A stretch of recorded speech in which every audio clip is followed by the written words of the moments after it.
இன்றைக்கான வீடியோவில் வந்து நம்ம கேஜுக்குள்ளால பல்லி பாச்சா இந்த மாதிரிப்பட்ட இது நம்மளை அதிகமாகவே டிஸ்டர்ப் பண்ண நம்ம கேஜுக்குள்ளால அதிலேருந்து நம்ம எப்படி தடுக்கலாம் அந்த மாதிரியான ஒரு சில டிப்ஸை தான் பார்க்க போகிறோம்.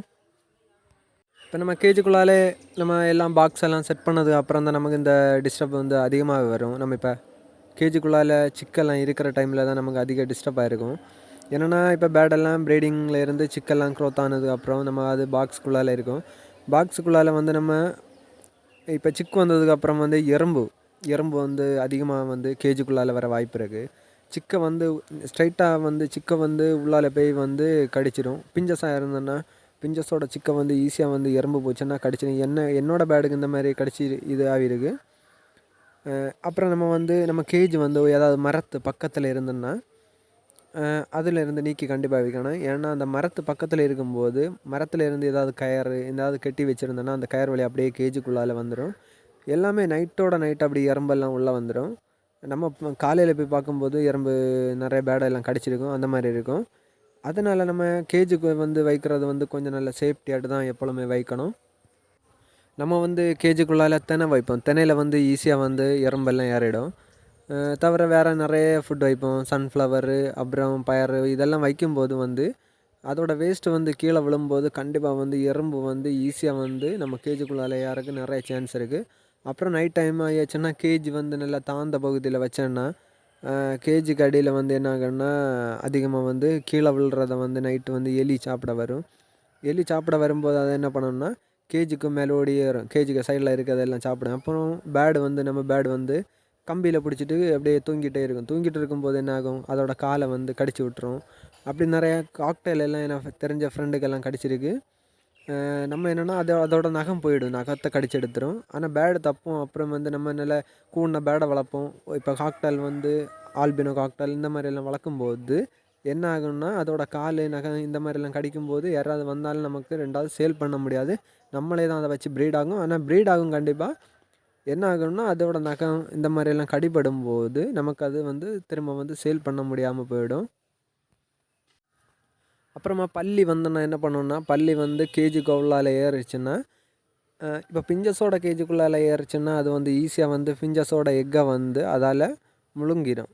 அதுக்கு அந்த அளவு தான் இருக்கும். அதோட எக்கும் ஈஸியாக வந்து மேக்ஸிமம் இதுக்கு வந்து நம்ம கேஜை சுற்றி நல்ல சின்ன நெட்டு நம்ம இப்போ ஃபிஷ் எல்லாம் பிடிக்கிற நெட்டு வந்து நிறைய வந்து கடையில் கிடைக்கும்.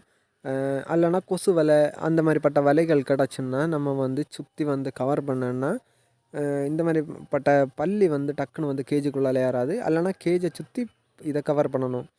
இப்போ ஒரு காலனியாக போட்டிருக்கீங்கன்னா அந்த கேஜை மொத்தம் வந்து கவர் பண்ணிங்கன்னா நைட் டைமில் அதை அப்படி தாத்து விட்டிங்கன்னா என்னென்னா டக்குன்னு வந்து கேஜுக்குள்ளால் பல்லி வந்து போகாது. அந்த அளவுக்கான சின்ன வலையை வந்து நம்ம வாங்கி போட்டோன்னா மேக்ஸிமம் வந்து பல்லி வந்து உள்ளே போக வாய்ப்பே இல்லை. அப்புறமா நீங்கள் வந்து நைட் டைமில் வந்து கேஜுக்குள்ளால் இருக்க ஃபுட் எல்லாம் எடுத்துகிட்டு ஒரு ஈவினிங் ஒரு 6 o'clock அந்த டைமில் வந்து நீங்கள் வந்து கேஜ் எல்லாம் க்ளீன் பண்ணிட்டிங்கன்னா அதுலேயும் வந்து போகாது. ஏன்னா தினை வந்து பாக்ஸுக்குள்ளால் நம்ம வச்சுருப்போம்.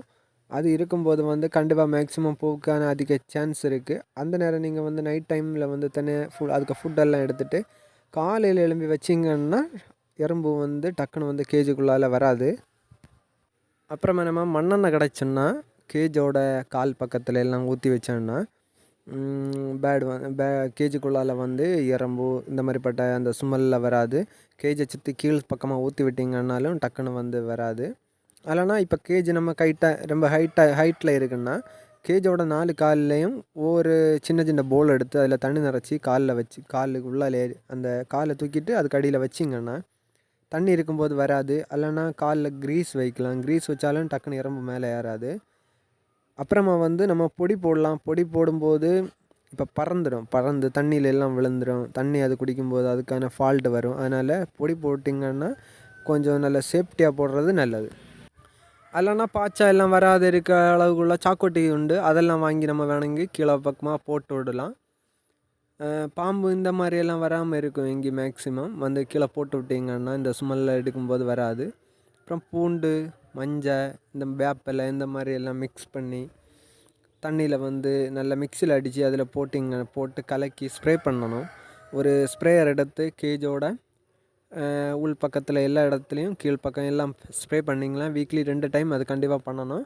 அதுக்கு நமக்கு பெரிய அளவில் டைம் இருக்காது. அதனால் அது இப்படி பண்ணினீங்கன்னா இப்போ ஒருக்கா பண்ணிங்கன்னா ஒரு 3 டேஸ் அப்புறமா பண்ணால் போதும்.